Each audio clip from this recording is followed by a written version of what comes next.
Entonces, ahora va a haber algunos premios comestibles. Somos un grupo que incentiva la gordura, entonces va a haber premios comestibles para aquellos que puedan darnos cierta razón a las preguntas que voy a hacer, sencillitas nada más. Si estuvieron en la reunión o vieron la grabación, entonces definitivamente vamos a entender. Bien, sencillito. Integridad en hebreo, ¿cómo se decía? Uy, no prestamos atención a eso. Justicia. Está chistoso. La palabra en hebreo. A ver. ¿Cómo? Yazar, muy bien, doctora. A ver, por favor, pasa a recoger acá tu regalo. Sí, en serio, acá incentivamos la gordura. Por supuesto, acá está, doctora. Ahí está, muy bien, un poco irónico. Que es chef y le damos una casino, ¿no? Pero ya está bien. Y bueno, por ahí Danieli dijo aftoria, que es la palabra en griego. Aftoria, integridad, es en griego, pero esa no era la pregunta de Danieli, así que no hay gallina, lo siento. Esa era la siguiente pregunta, pero ya te adelantaste, entonces ya no se puede. Cuando nosotros nos referíamos a integridad, habían 4 aspectos que los abordamos, ¿no? 4 aspectos en que la Biblia habla de la integridad. ¿Quién se acuerda al menos uno de ellos? Mencionamos 4 aspectos. A ver, uno de esos aspectos a lo que la Biblia se refiere como integridad. Guardarse el pecado. Guardarse del pecado. Muy bien, Pierito. Toma. Muy bien. Bravo, bravo para Pierito, por favor. Amigo, por favor, muy bien. Otro aspecto. Que sea un estado constante.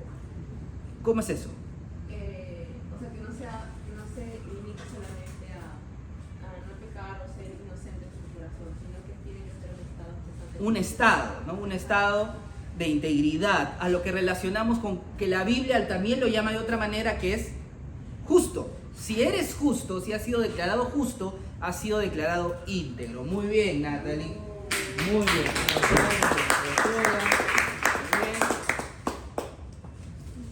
Bien. Bien, y por una última pregunta. A ver, ya vemos de que es un estado, de guardarse del pecado. Muy bien. El Salmo 119, versículo 80, nos dice que la integridad es, ¿qué cosa? Les doy 5 segundos. Amor a Dios. Chistoso. El resultado de vivir la santificación. Cumplir la palabra de Dios. Tener comunión con el Señor. Muy bien, Daniel, muy bien. Cumplir la palabra del Señor. Leyó el versículo y se la sabía.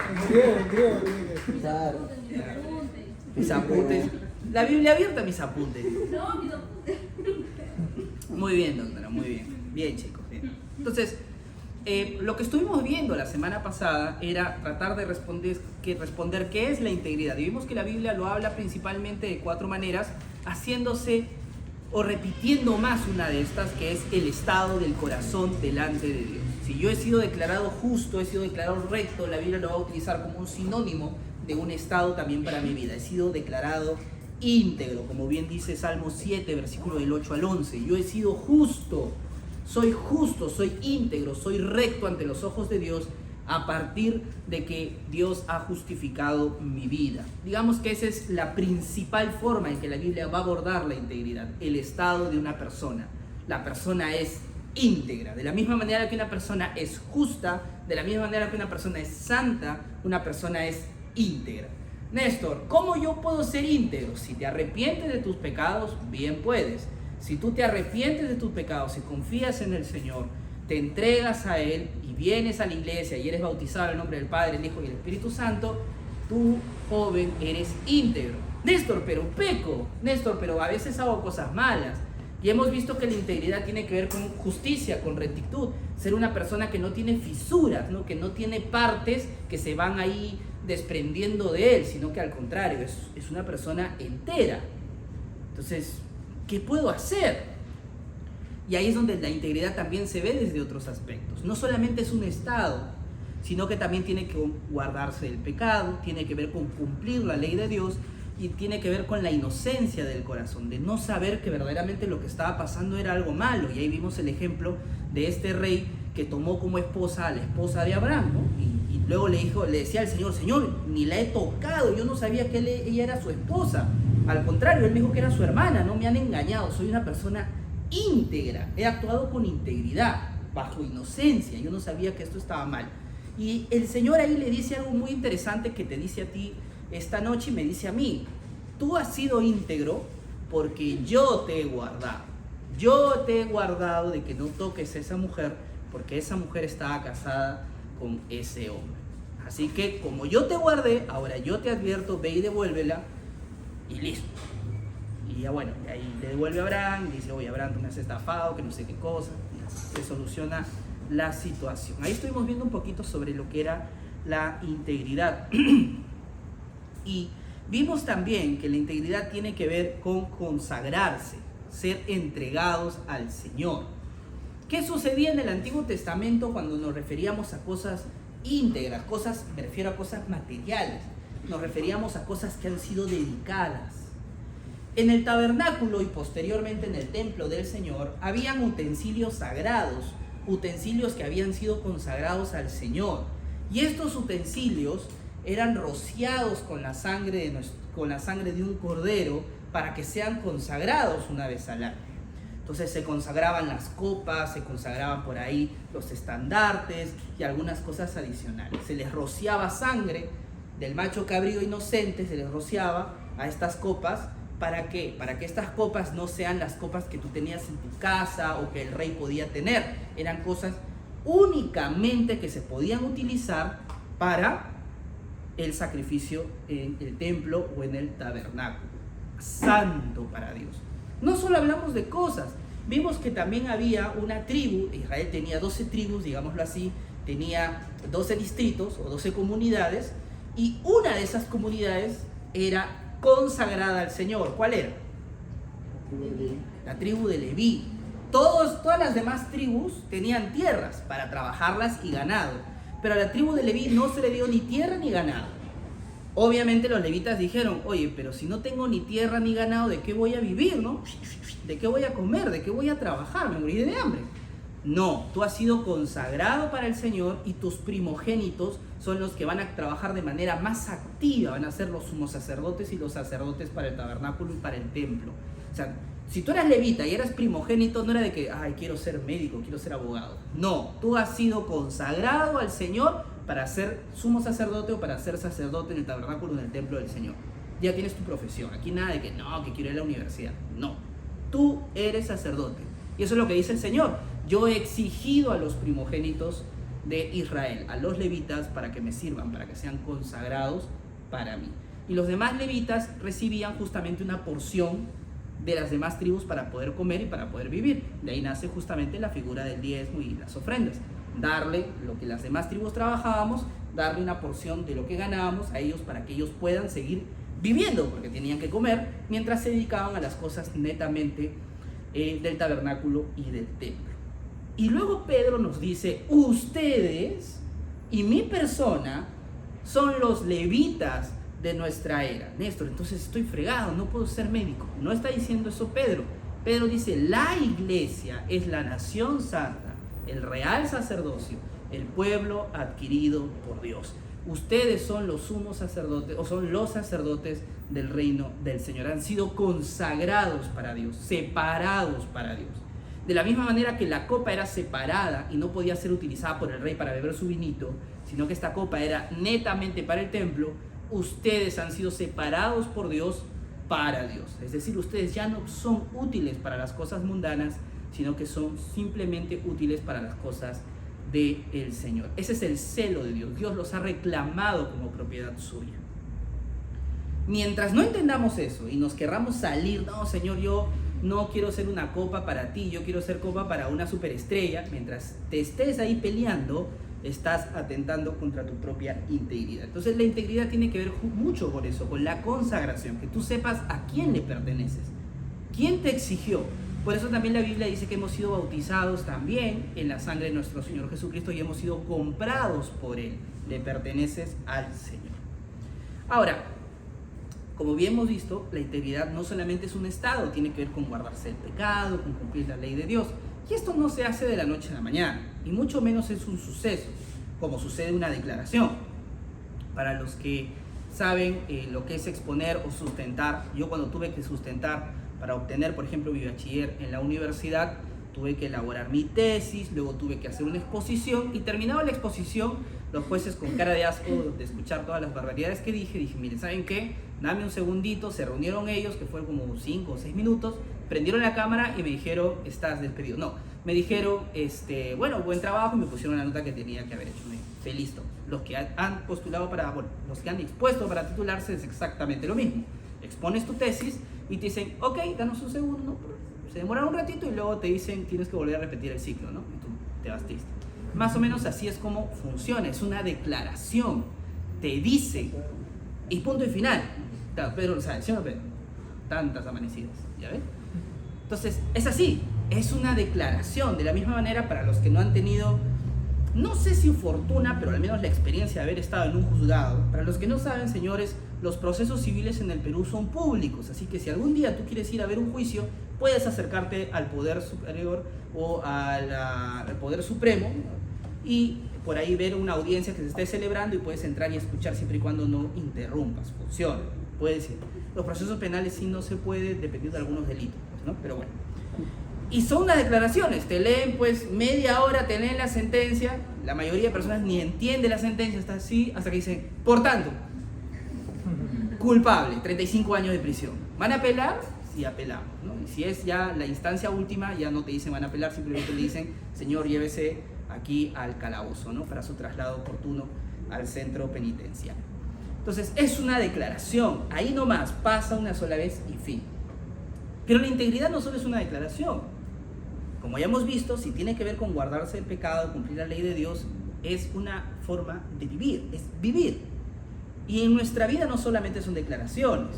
Tienes que trabajar, tienes que estudiar, tienes que ir al trabajo, te relacionas con tus amigos, te gusta una chica, te gusta un chico, tienes problemas en casa con papá, con mamá, con el amigo, con el hermano, yo qué sé. Y hay tantas decisiones que tomar y hay tantas cosas que enfrentar. Y ahí es donde nosotros o las escrituras van a abordar la integración desde otra perspectiva, desde la perspectiva de la santificación. Y el día de hoy vamos a hablar sobre ese asunto. Si queremos hablar sobre la integridad, tenemos que hablar sobre la lucha del viejo hombre y el nuevo hombre, lo que es la batalla continua que se da a lo largo de la santificación. Y es por eso que el día de hoy, el sermón del día de hoy al menos, se va a llamar Brakel. ¿Por qué Brakel? Y eso es algo que vamos a aprender ahora. Para los que no saben, Wilhelmus A. Brakel fue quizá uno de los más grandes teólogos en la historia de la cristiandad. Un hombre extraordinario que también fue pastor. Y este pastor tuvo un deseo profundo de que su iglesia entendiera una cosa. ¿Qué sucedía? Habían pasado ya varias décadas después de la Reforma Protestante, para los que por ahí les gusta un poco de historia, ¿no? De Lutero, de Calvino, y las iglesias en Bélgica y al sur de los Países Bajos eran iglesias protestantes, eran iglesias reformadas, no eran iglesias católicas. Y la iglesia en ese entonces, debido a la conciencia política, estaba muy unida a los reyes y a los ministros, a las personas públicas, ¿no? La cristiandad era un asunto de Estado, era un asunto de gobierno, no como ahora, ¿no? El gobierno no tiene nada que ver con la iglesia. En ese entonces no, andaban muy de la mano. ¿Y qué pasó?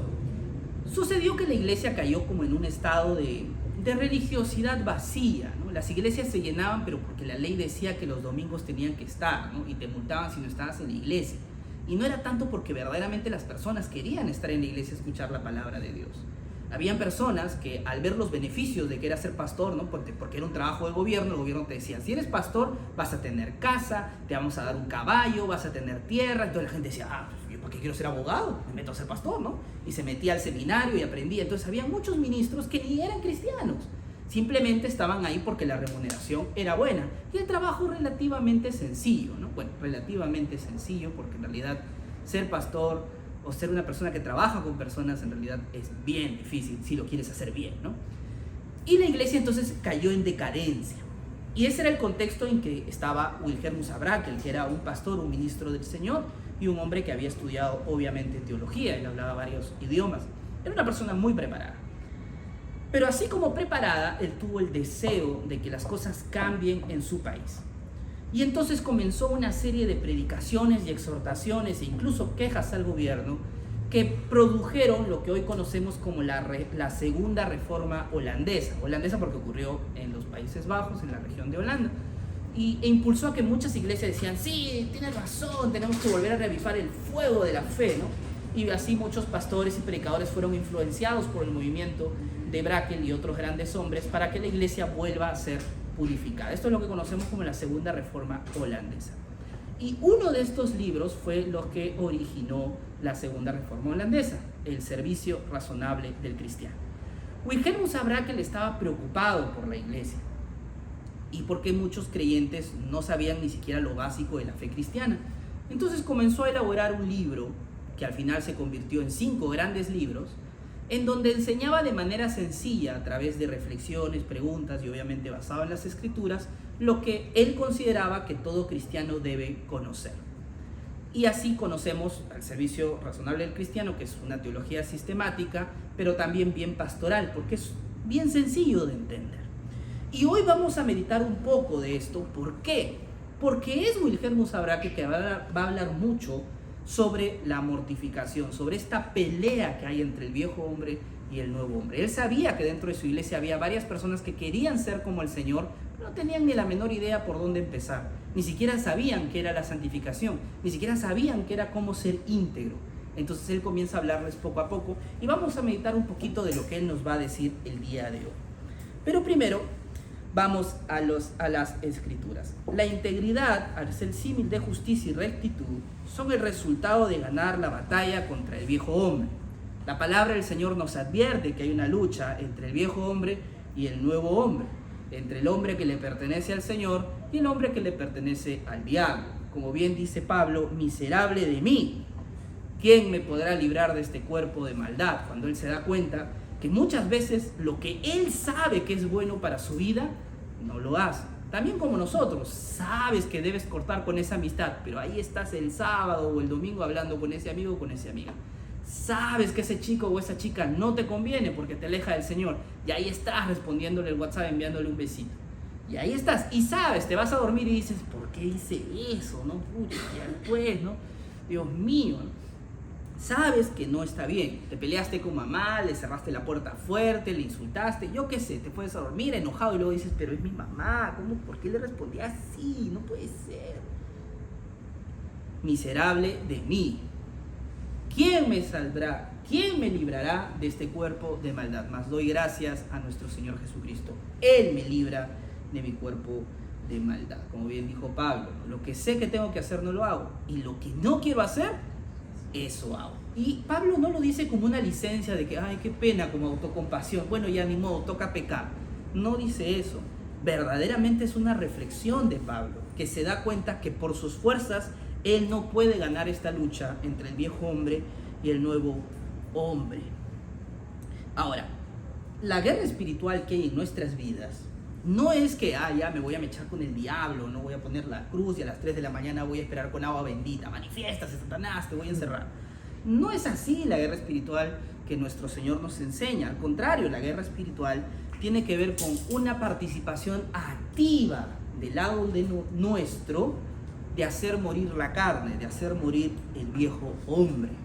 Esta es una batalla que nos corresponde a nosotros con la ayuda del Señor.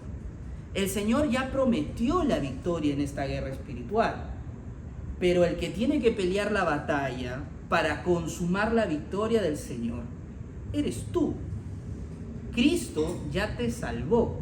Ahora Cristo te llama a demostrar con tus obras que eres una persona santa, que eres una persona íntegra. Mira lo que dice Primera de Pedro, capítulo 5, versículo 8. Y ahora, la semana pasada arrancamos de atrás hacia adelante, ahora vamos de adelante hacia atrás. Pierito, por favor, Primera de Pedro, capítulo 5, versículo 8. Y por favor, Pedro, Segunda de Corintios 2:11.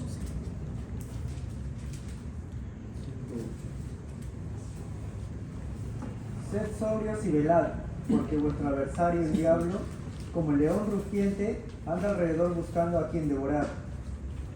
Interesante, ¿no? Sean sobrios. ¿A qué nos referimos con que sean sobrios?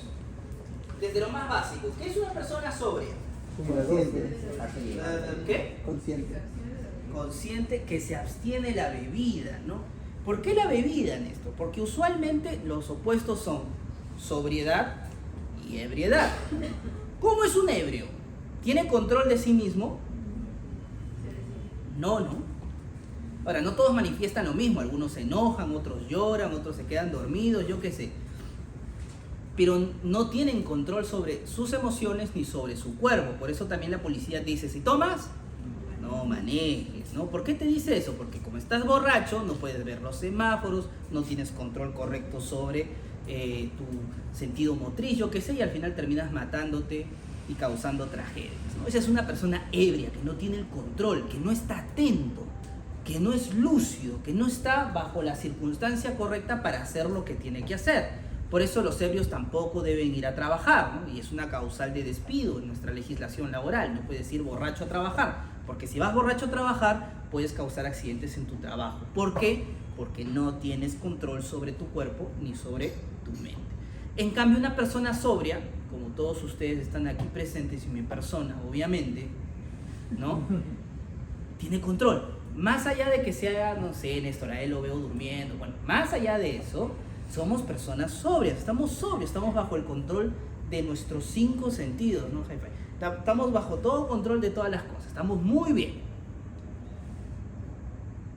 El apóstol Pedro nos dice, sean sobrios, no te relajes, no estés diciendo, el diablo no pasa nada, vamos a celebrar, ¿no? Y tomando tu vinito, tu cervecita. Sé sobrio, porque el diablo está como león rugiente buscando a quien devorar. No pierdas el control de tus emociones, no pierdas el control de tu cuerpo físico, no pierdas el control de tu estado emocional, como es una de las características del fruto del Espíritu Santo. Ten autocontrol. ¿Por qué? Porque el diablo está como león rugiente buscando a quien devorar. Está aquí en medio de nuestra reunión, está allá rondando la puerta de tu casa, está allá rondando los salones de tu universidad, en las oficinas donde trabajas. Ahí está la bestia buscando devorarte. Y si tú no estás concentrado, vas a ser devorado. ¿Qué dice 2 Corintios 2:11? Para que Satanás no gane ventaja alguna sobre nosotros, pues no ignoramos sus maquinaciones. Interesante, ¿no? Aquí ya no es Pedro, ahora es Pablo el que dice, nosotros no ignoramos las maquinaciones del diablo, no ignoramos las cosas que hace el mundo para hacernos caer. Y eso muchas veces nos pasa a nosotros. Al no ser sobrios, somos incluso ignorantes, es decir, ignoramos lo que el diablo puede estar haciendo. Esto es algo que yo lo escuché bastante estaba en una clase, en un taller, que estaban hablando sobre la santificación. Y el pastor que hablaba sobre esto nos decía, porque el contexto era un contexto de conflicto, era un contexto de guerra, ¿ya? Y en este contexto él decía, cuando se daba recién inicio a la guerra de Rusia con Ucrania, y él decía, ¿no? Imagínense que el ministro de guerra de Ucrania le preguntan, ¿no? Oye, ¿ya sabes las estrategias de Rusia? Porque Rusia estaba invadiendo Ucrania, y diga, no sé, ¿qué le importa, no? No veo nada. No he visto un tanque, no he visto un avión, no he visto un misil, entonces asumo que estamos todo bien, ¿no? Si tu ministro de defensa te dice eso, lo botas, pues, ¿no? Hasta, no sé, lo mandas a fusilar, no sé. Ese pata es un desgraciado. ¿Por qué? Porque si estás en una guerra, tu defensa no es, vamos a ver, yo veo que todo está tranquilo, estamos bien, estamos seguros. Sino que estás pensando las estrategias de tu enemigo para poder vencerte. Y Pablo dice que la iglesia es así, debe estar atenta y no ignorar las maquinaciones que hace su adversario. Porque el diablo, a diferencia tuya que te levantas y no sabes qué hacer durante el día, planifica. No es que tira los dados y tirar dados. Oye, ¿a quién molestamos? A Diego, será pues, ¿no? Y vamos, no. Planifica. Él sabe cuándo atacar, a quién atacar, a quién tocarle la puerta, sabe quién le va a abrir. Y por eso Pablo dice, nosotros estamos atentos, como dice Pedro, sobrios, estamos al tanto ahí, sabemos lo que puede pasar porque no ignoramos que él planifica. y su propósito es nuestra destrucción. Su propósito es que nosotros seamos víctimas de sus cacerías, de sus fechorías. No ignoramos estas cosas. Ahora, como se habrán dado cuenta, tiene que ver esto con acciones de nosotros.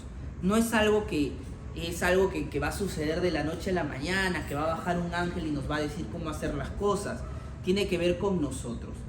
Cuando la Biblia habla de hacer morir la carne, de crucificar la carne, de hacer morir el pecado en nosotros, utiliza estos dos términos en griego, obviamente. Recordemos que el Nuevo Testamento estaba en griego. Nótese lo que dice. Por ejemplo, si leemos 1 de Pedro, versículo 2:24, aparece la palabra apoginomai. Apoginomai. ¿Y qué significa? Significa separados del pecado, pero es una separación activa. ¿Qué es apoginomai?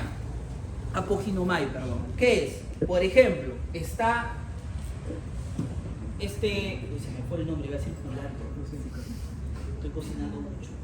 Iba a decir parlante, está este parlante, y apoginomai sería esto, yo mismo, no el parlante, o no una fuerza separándonos, una explosión, yo mismo alejándome del parlante.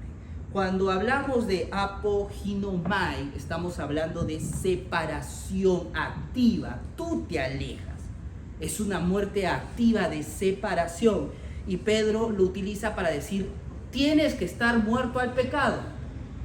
¿Qué está diciendo Pedro? Tú de manera activa, aléjate del pecado.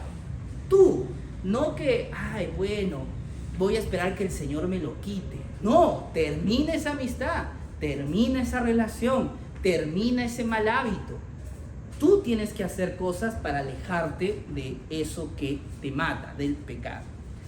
Luego utilizamos en Romanos capítulo 8, versículo 13, aparece esta palabra, que incluso es más profunda o más clara que la anterior, que se llama thanato. ¿Qué significa thanato? Hacer morir en el sentido de matar a alguien. Un thanato es cuando ves una cucaracha y ¡pum!, la aplastas. La cucaracha no explotó porque la inercia de la vida, no, y ¡pum!, no funciona así. Tú de manera activa dijiste, no, muere cucaracha, ¿no? Y la mataste. Tú levantaste el pie. Tú ejerciste la presión necesaria para eso. Tú decidiste quitarle la vida. Es una decisión. Y es una acción que conlleva que tú hagas una fuerza. Eso es thanato o matar de manera activa. Y Pablo dice que esa debe ser tu actitud con el viejo hombre. Tú debes matar la carne, matar el pecado que hay en ti. Esto no es algo que se va a solucionar simplemente diciendo, Señor, por favor, no me dejes pecar. Fin. Ya, bueno. Ahora vamos a ver esta serie que habla un montón sobre pornografía. ¡Pum! Y te pones a ver Netflix. No funciona así. Son acciones serias, concretas. No basta, como decía Matthew Henry, ministro anglicano, predicador anglicano, muy famoso por sus libros de comentarios bíblicos. Matthew Henry dice algo muy interesante. Él decía, de nada sirve decir, Señor, líbranos del mal, si tú mismo luego buscas ese mal. De nada te sirve. Entonces, de nada te sirve, sí, Néstor, yo sé que estoy haciendo mal, Señor, perdóname. Ya, gracias Dios. Vamos a llamarla. Hola, ¿qué tal? ¿Cómo estás? Te extraño. De nada sirve hacer eso. O sea, no es algo que va a suceder de la noche a la mañana. Esto tú tienes que entenderlo. Demanda de tus acciones. Demanda obras tuyas, obras mías. No funciona diciendo, Señor, dame paciencia. Y luego pasa mi esposa, tú otra vez. O sea, no va a funcionar así. Yo tengo que hacer obras activas. Hacer morir.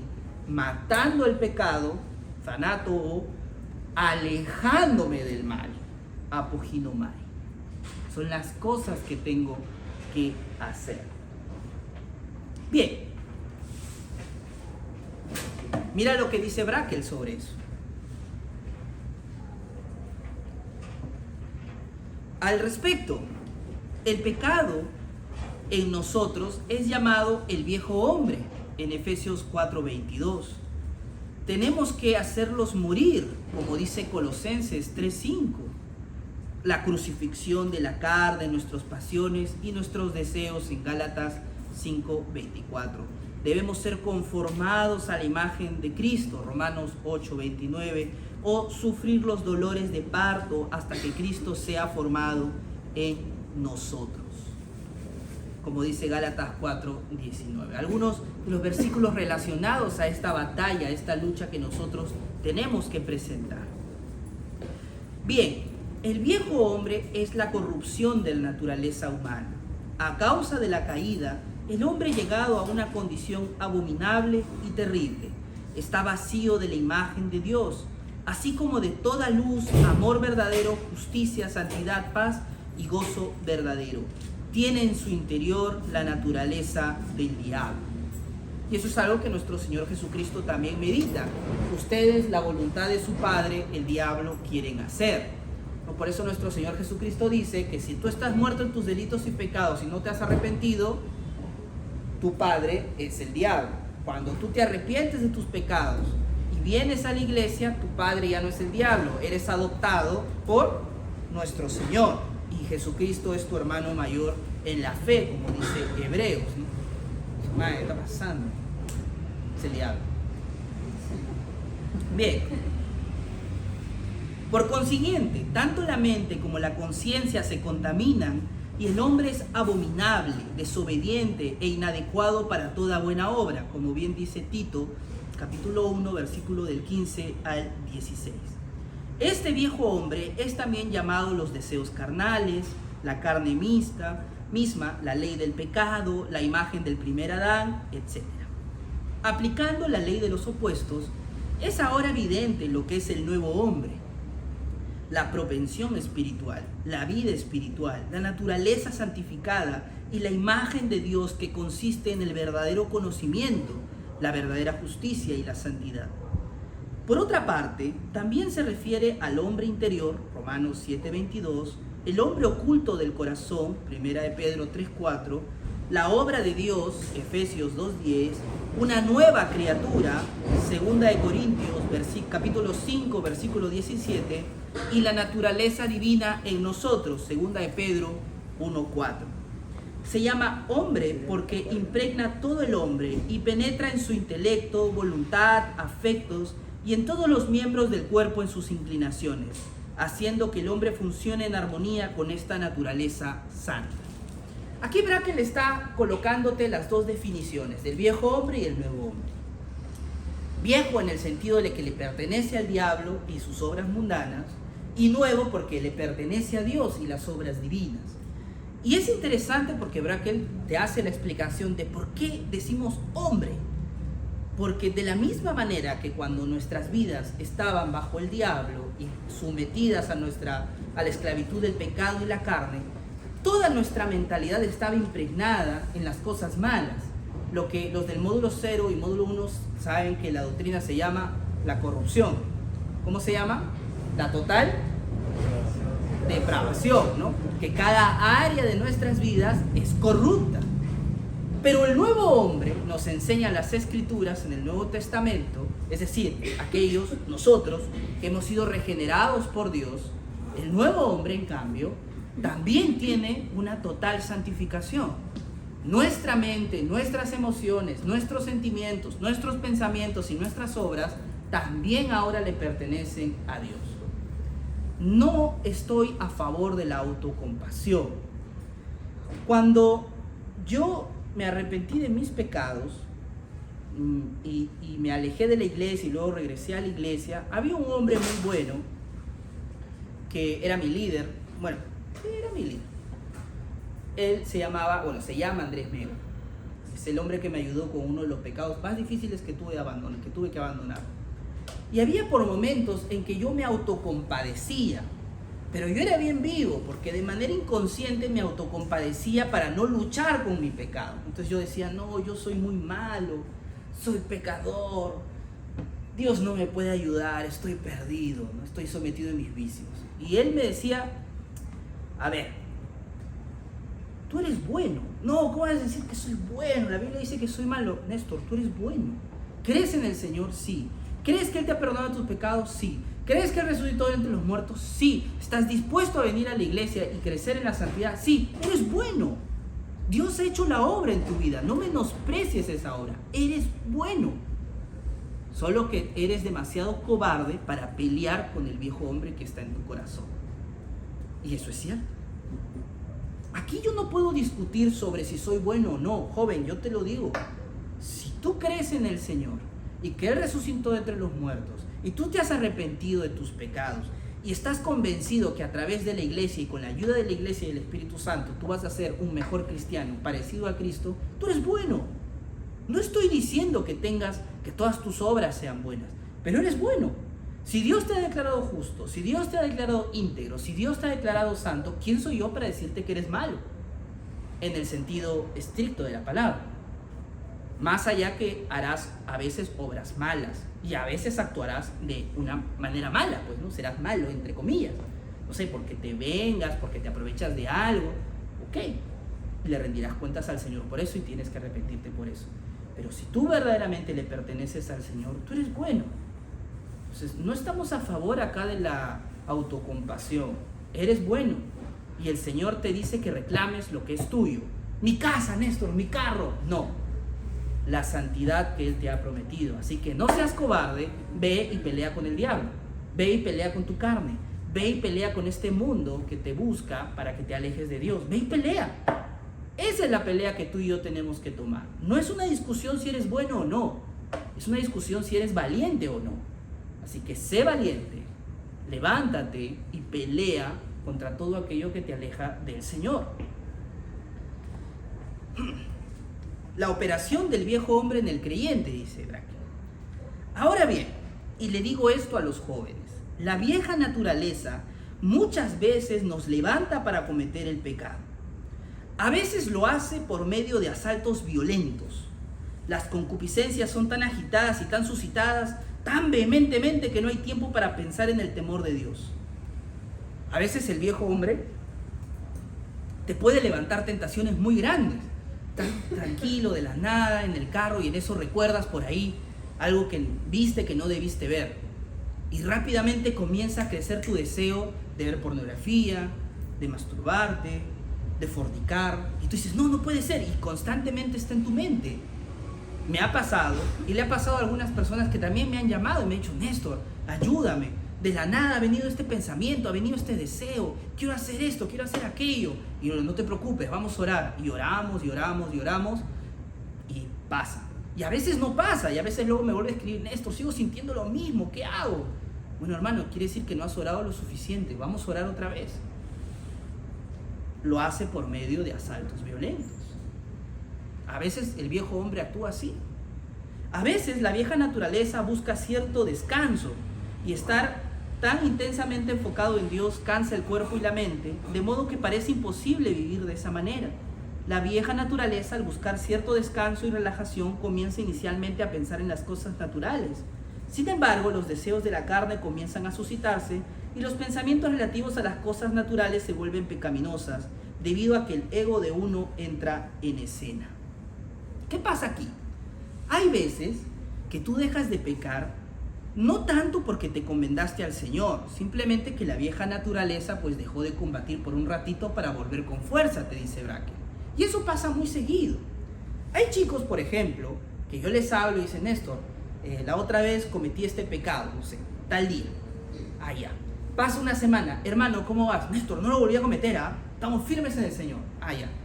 2 semanas, Néstor, y todo tranquilo, Néstor, no pasa nada. 3ª semana, y pequé. Pero estabas bien. ¿Qué hiciste la 1ª y la 2ª semana? ¿Estuviste orando, leyendo la palabra? No, oré de vez en cuando, pero no sentía deseos, Néstor, estaba bien. ¿Qué pasó? Porque justamente no es que dejaste de pecar porque te estás alimentando del Señor, simplemente que el viejo hombre descansó. Es como alguien que tú digas, oye, Néstor, yo no sé por qué todo el mundo dice que, no sé, soy un fosforito, si soy tranquilo durante todo este mes, yo no me he peleado con nadie. Pero hermano, pero has estado en un viaje en la Antártida, ¿con quién te vas a pelear? Con los pingüinos. Y el primer día que estás acá ya te me echas con todos. Entonces, no es tanto de que verdaderamente a partir del tiempo estoy bien, estoy siendo santo, estoy creciendo. A veces el viejo hombre descansa. Y por eso dejaste de pecar durante ese tiempo. Pero cuando volvió otra vez, volviste a pecar. Entonces, no estés confiando tanto que haya pasado 2 semanas, no he mentido. No. Piensa más bien qué estás haciendo durante ese tiempo. No vaya a ser que estés midiendo tus éxitos en base a cuántas veces pecas, cuando en realidad lo único que haces es, eres sacudido por el pecado cuando quieres. Cuando no te quieres sacudir, ahí te deja. Y cuando quieres volver a sacudir, te sacude con todo. Y no es que estés oponiendo resistencia, es simplemente que el viejo hombre te trata como un trapo. A veces la vieja naturaleza gana en fuerza debido a la imprudencia. Una persona se meterá en situaciones sabiendo por experiencia que lo han atrapado repetidamente. Esto puede ser a partir de la soledad, por la ignorancia o por la necedad. ¿Cuántas veces mi persona y seguramente tú hemos sido vencidos por el viejo hombre porque hemos sido imprudentes? O sea, quizás no estábamos bajo la tentación, pero fuimos imprudentes. Tú estás bien, estás orando, estás con el Señor y me dices, Néstor, mi mejor amigo va a hacer una fiesta en su casa, van a estar todos y yo voy a ir porque, mano, no es que las fiestas sean pecaminosas, pero juzga tú mismo. Es prudente sabiendo que tienes antecedentes, no sé, con el alcohol, con las chicas o con los chicos, no sé, ¿no? Algunos son ahí medias coquetas, medios coquetos, con un poquito de vinito, con un poquito de cervecita y ya están ahí haciendo miraditas. Mano, ¿estás listo? ¿Eres consciente? No pasa nada, Néstor, yo voy con el Señor, además le voy a predicar, ¿no? Con todo. Vas a la fiesta, regresas, ¿y qué pasó? Pequé. ¿Pero por qué? Porque fuiste imprudente, pues. Porque la palabra del Señor dice, el sabio ve el peligro y lo evita. No es que, contra todo voy a evangelizar, arrepiéntanse, no. Evita el peligro. Y eso a veces pasa con los jóvenes, hombres y señoritas, incluso también cuando tienen relaciones emocionales, ¿no? Néstor, estoy bien, estoy creciendo en el Señor, estoy orando para que el Señor me muestre con quién me quiero casar, porque quiero que sea un hombre, quiero que tenga llamado, quiero que sea misionero, obispo, ministro, lo que sea. Ay, hermana, muy bien. Pero hay un chiquito en mi universidad que me hace ojos. Y es drogadicto, eso me gusta más. Bueno, hermana, entonces bloquéalo, pues no le escribas, aléjate, ¿no? Sí, tienes toda la razón, Néstor. Pasa 6 meses, estoy orando, quiero que oren porque terminé una relación. Que le acepté la salida, ¿no? ¿Pero por qué? Porque fuiste imprudente, pues. Porque sabiendo que existía ese riesgo, ahí vas como corderito al matadero. Eso Salomón lo ejemplifica con algo bien triste, que me da mucha pena y que lo conversaba con un muchacho, en donde yo le decía, cuídate de la mala mujer. Salomón lo representa de esta manera. Había un joven incauto, imprudente, como nosotros somos, que estaba saliendo por la calle y dice que la sabiduría se acercó a su balcón y vio esta escena. Y de esta escena sale una mujer hermosa de su casa, con ropas atrevidas, con perfumes así pero deliciosos, era una mujer muy bella. Lo abraza al muchacho, lo encadila ahí con sus bufandas y le dice, mi amor, te he esperado todo este día. Mi esposo se ha ido de viaje. He preparado nuestra cama. No tengo ninguna enfermedad venérea, estoy limpiecita y yo te amo a ti. Entra y tengamos relaciones. Nadie lo va a saber. Disfrutemos de la juventud, del amor. Y ya luego si quieres te vas, no es que seamos relación, nada. Disfrutemos. Y Salomón dice que este joven, como cordero que va al matadero, entró a la casa de esta jovencita. Como cordero que va al matadero. Para los que tienen un contexto ahí de chacra, yo al menos, mi padre fue campesino durante su juventud, yo he visto animales yendo al matadero y ni saben lo que les va a pasar. Ahí caminando felices ahí, haciendo sus ruiditos. Y tú los ves y dices, suma, pobrecito. Bueno, el Señor dice que así mira al joven imprudente, como cordero que va al matadero. No seas así, joven. No seas así. De aquí al matadero hay un camino un tantito largo. No te metas a ese sendero. No te dejes seducir por la mala mujer, por el mal hombre o por esas decisiones tan inocentes que crees que son, que al final te llevarán a la muerte. A veces la vieja naturaleza presenta algo como beneficioso, pero esconde su pecaminosidad. Lo presenta como una necesidad, dice Bracken, como algo deleitoso, como algo ventajoso, como algo honesto. A veces se presenta como una necesidad no poder hacer negocios de otra manera. Yo tengo mi empresa y tú sabes que las leyes son muy explotadoras. El empresario, tengo que salir adelante, no puedo pagar impuestos. No, Néstor, tengo que ser informal sí o sí, no puedo pagar impuestos. Hermano, la ley, tú eres cristiano, tienes que cumplir la ley del Señor. Y el Señor dice que tenemos que cumplir la ley de los hombres, mientras no atenten contra la ley de Dios.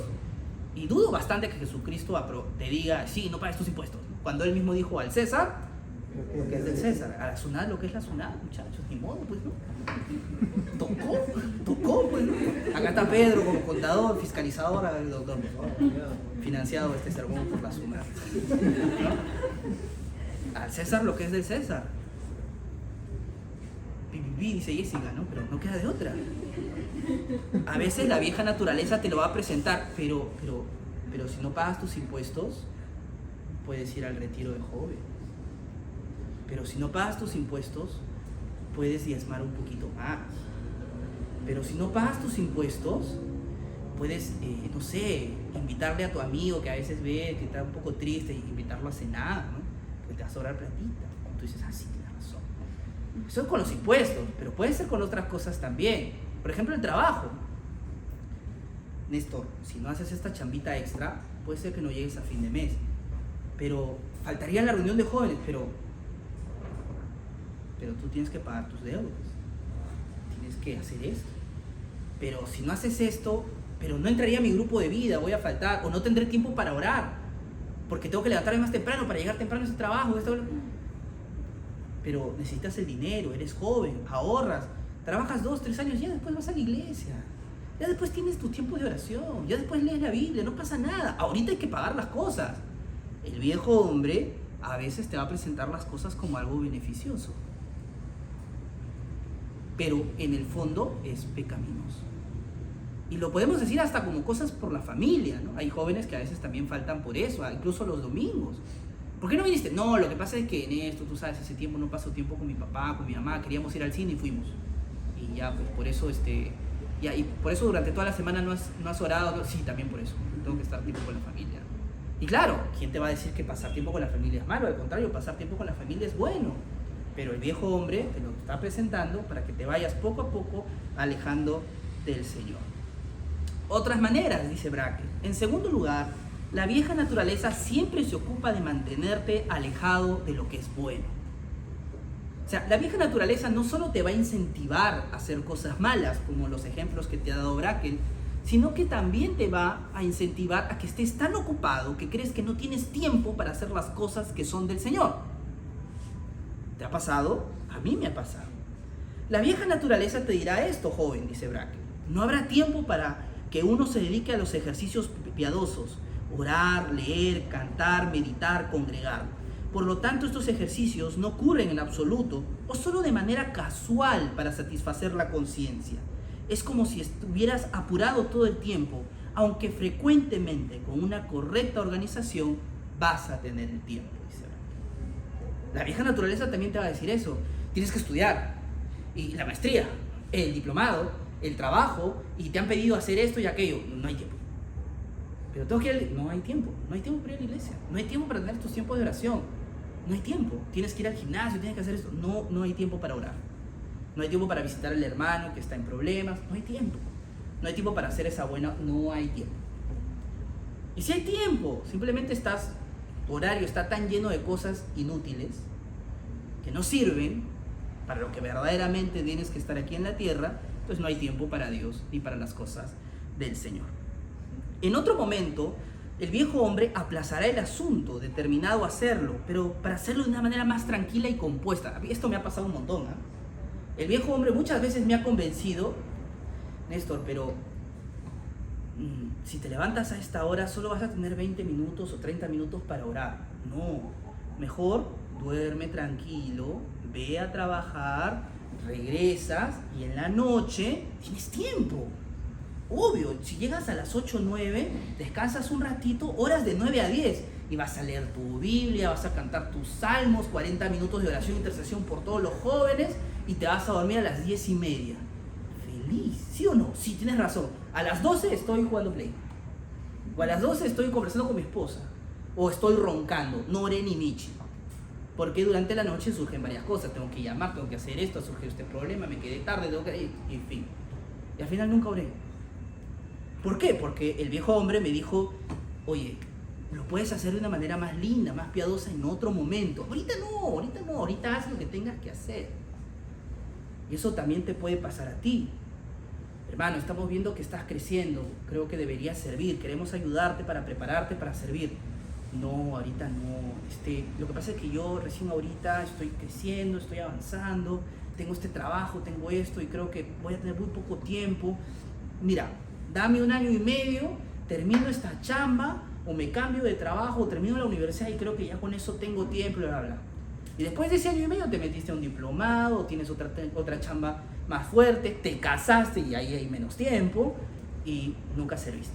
Y así tantas excusas que el viejo hombre te va a poner para que pospongas lo que tienes que hacer ahorita, porque te va a decir, no, pero hay cosas mejores, hay cosas más buenas, no puedes hacerlo mejor, pero espérate un ratito. Y al final ese ratito nunca viene. ¿Te ha pasado? A mí me ha pasado. Las ardidez del viejo hombre. También el viejo hombre te va a convencer que la tarea es excepcionalmente difícil y te va a hacer mirar tus medios terrenales y no los medios celestiales que Dios te da. Claro, a veces el viejo hombre te va a decir, mira, pero es que, yo he leído y tengo que orar bastante, no se puede, no, ya fue, ya, no voy a orar. Es muy difícil, tengo que reconciliarme con mi papá. No, pero mi papá es un ogro, no se puede. No, es muy difícil, muy difícil. Como hablaba con una jovencita, después de predicarle y decirle que se arrepienta, que se tiene que reconciliar con el Señor porque está en pecado, y me dijo algo bien interesante, me escuchó, sí, se conmovió, sí, tienes razón, pero es muy difícil, fin. Y esa era su respuesta, es muy difícil. Es muy difícil. Sí, pues, es muy difícil. ¿Quién ha dicho que acá es fácil? Nadie, acá nadie. Bueno, yo al menos he tratado de ser lo más honesto posible. Jamás les he dicho que esto es bien fácil, ¿eh? Esto es difícil. Es una guerra. Y no es una guerra con un niñito de 3 años de, te voy a ganar. No es así, ¿ah? Es una guerra con alguien que está dispuesto a destruirnos. Es una guerra de vida y muerte. Es difícil. Y está bien que sea difícil. Pero es bien fácil decir, es difícil y ya no hacer nada. Eso es lo fácil. Decir, no, es que es bien difícil. Fin. Y te das media vuelta.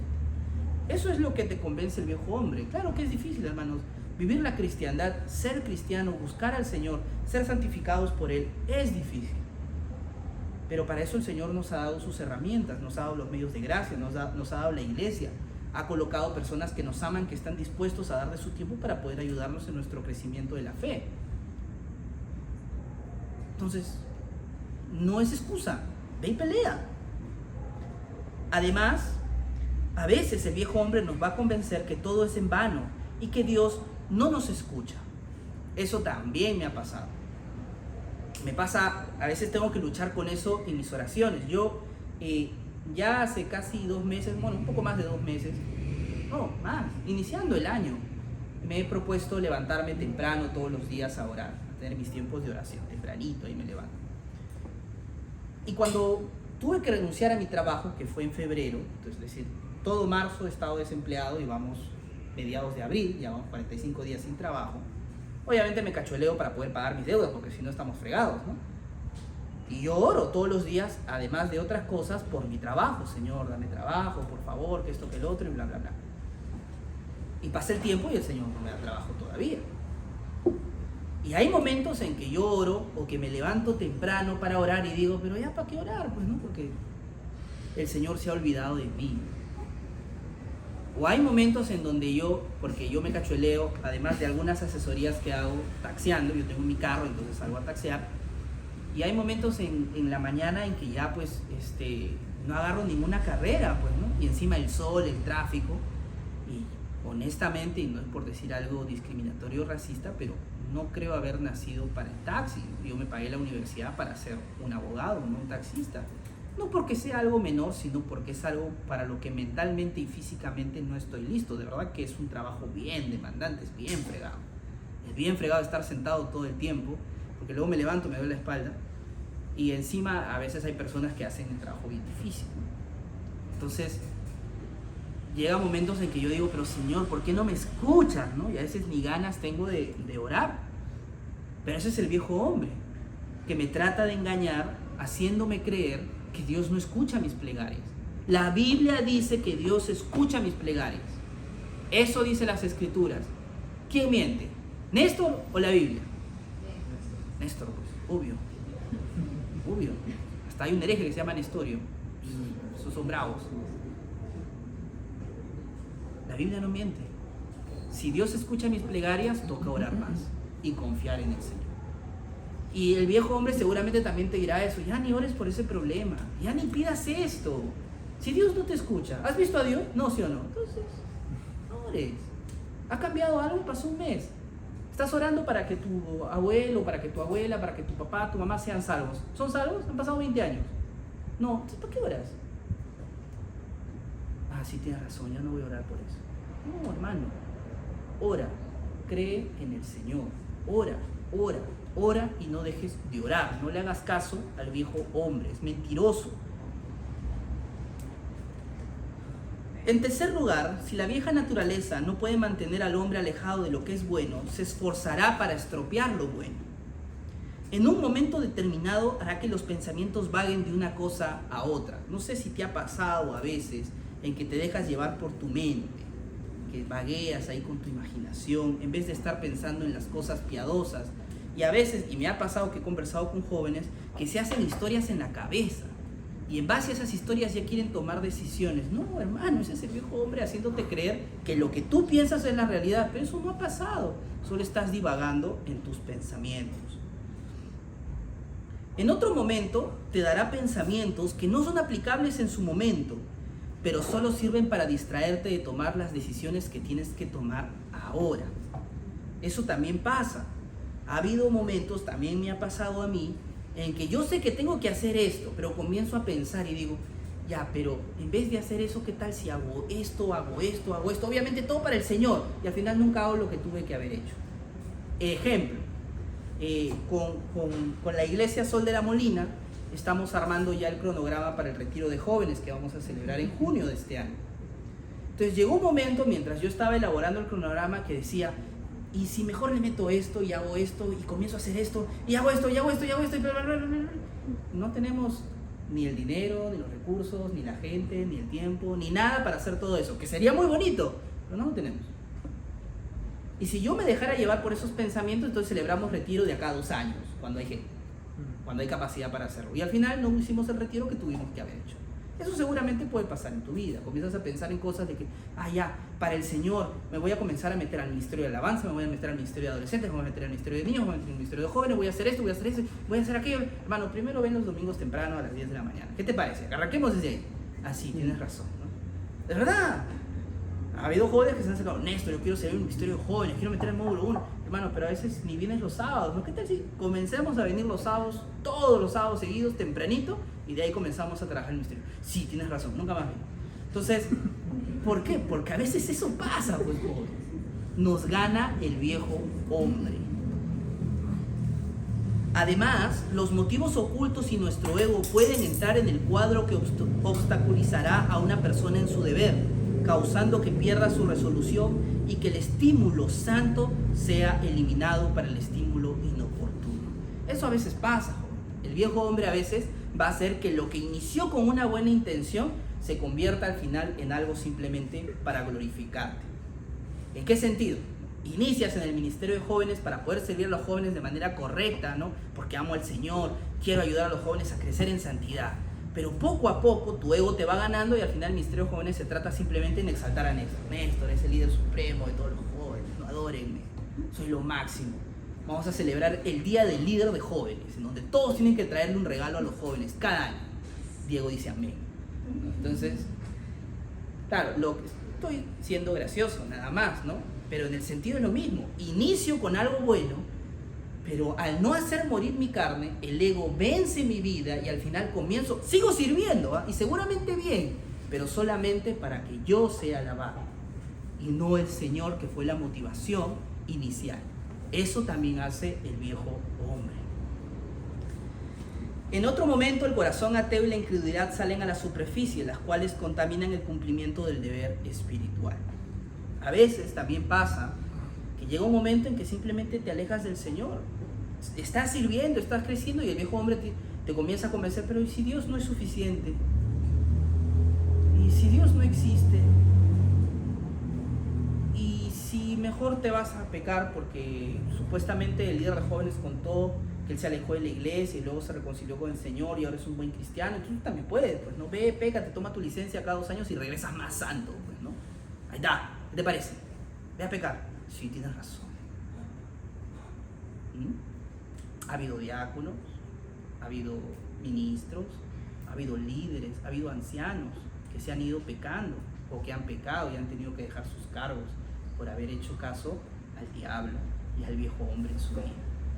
Y han contaminado con un mal testimonio. Ha habido personas que sirven en nuestra iglesia y que han tenido que luego ser disciplinadas. Y tú te preguntas, ¿pero por qué si esa persona servía y amaba al Señor? ¿Qué pasó? Y nuestro ministerio de jóvenes no está ajeno a esas dificultades. A veces comienzas con un grupo preparándolos y la mitad del grupo ya se fue al mundo. Entonces, ¿pero en qué momento? Si estaban bien creciendo en el Señor. Porque el diablo es así y el viejo hombre es así. Te convence de hacerlo mal, y más a las personas que quieren prepararse para hacer lo bueno. Estas son las advertencias, algunas, te he leído quizá las más grandes, no todas, que da Brakel sobre el viejo hombre. El siguiente sábado, de aquí al otro sábado, mejor dicho, vamos a tocar ya temas relacionados al nuevo hombre. Porque no solamente es el viejo hombre que hace sus artimañas, el nuevo hombre también tiene herramientas necesarias para ayudarnos a vencer al viejo hombre, ¿no? Y vamos a ver la vivificación del nuevo hombre. Entonces, yo te he leído algunas de las cosas que Brakel nos advierte que son las artimañas del viejo hombre. Repásalas. Lo hace por medio de asaltos violentos. La vieja naturaleza busca un descanso y te hace creer que estás siendo santo cuando en realidad no, simplemente te has dejado llevar cuando él quería, ¿no? La vieja naturaleza gana a partir de tu imprudencia, te hace creer que a partir que buscas algo beneficioso cuando realiza el pecado, lo que está detrás de eso beneficioso, y tantas cosas más. Volumen 4, versículo de la página 11 hasta la página 21, vamos a estar viendo de lo que nos va a enseñar Brakel sobre la santificación. Para los que no saben, el libro lo vende Teología para Vivir, el editorial Teología para Vivir, ahí está, Servicio Razonable del Cristiano, una de las más grandes teologías sistemáticas de la cristiandad.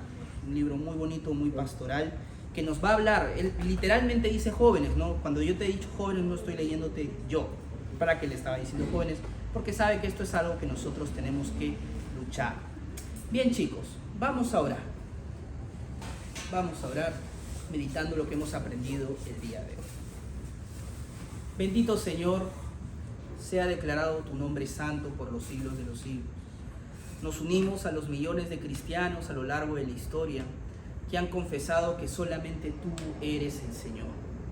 Santo Padre, tú enviaste a tu Hijo Jesucristo a morir por nosotros. Y no solo eso, sino que luego enviaste, Señor, junto con el Hijo, a tu Santo Espíritu, para que habite en nuestros corazones y guíe nuestras conciencias. Señor, hoy en esta reunión hemos aprendido de que tenemos que batallar contra el pecado. Señor, este año iniciamos la reunión con casi 35, 36 jóvenes. Hoy somos un poco más de 20. Algunos se han ido al mundo. Otros han sido convencidos de que hay cosas mejores. Otros están sumergidos en problemas y no ven a la iglesia como la ayuda para solucionarlos. Otros simplemente no están con nosotros. Tuvieron actividades importantes o malos tiempos. Padre, pero en todo, tú nos demuestras una vez más que estás sumamente interesado a que seamos más santos, que seamos más como Jesucristo.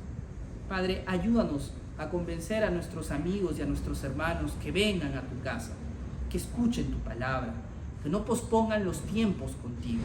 Y nosotros también, no vaya siendo que siendo mensajeros de tu advertencia, nosotros mismos nos vayamos a perder. Padre, ayúdanos a ser como tu Hijo. Ayúdanos a hacer morir el viejo hombre, a no creer sus mentiras. Mentiras que nuestro buen hermano Brakel ya nos ha dicho el día de hoy. Mentiras que ya hemos experimentado y que seguiremos experimentando. Mentiras, Señor, que nos hacen posponer las buenas obras, que nos convencen de que podemos hacerlo mejor y al final no lo hacemos. Que nos llaman a la imprudencia, a hacer las cosas que Señor, atentan contra tu ley. Perdónanos porque a veces hemos escuchado al viejo hombre, porque no hemos buscado la sabiduría, no hemos buscado tu ley, no hemos buscado hacer tu voluntad, sino la nuestra. Perdónanos, Padre. Guíanos en tu verdad en todo momento. Tu palabra es la verdad. Te lo rogamos por los méritos de Jesús, nuestro Señor. Amén. Amén, chicos. Bien, algunos anuncios importantes.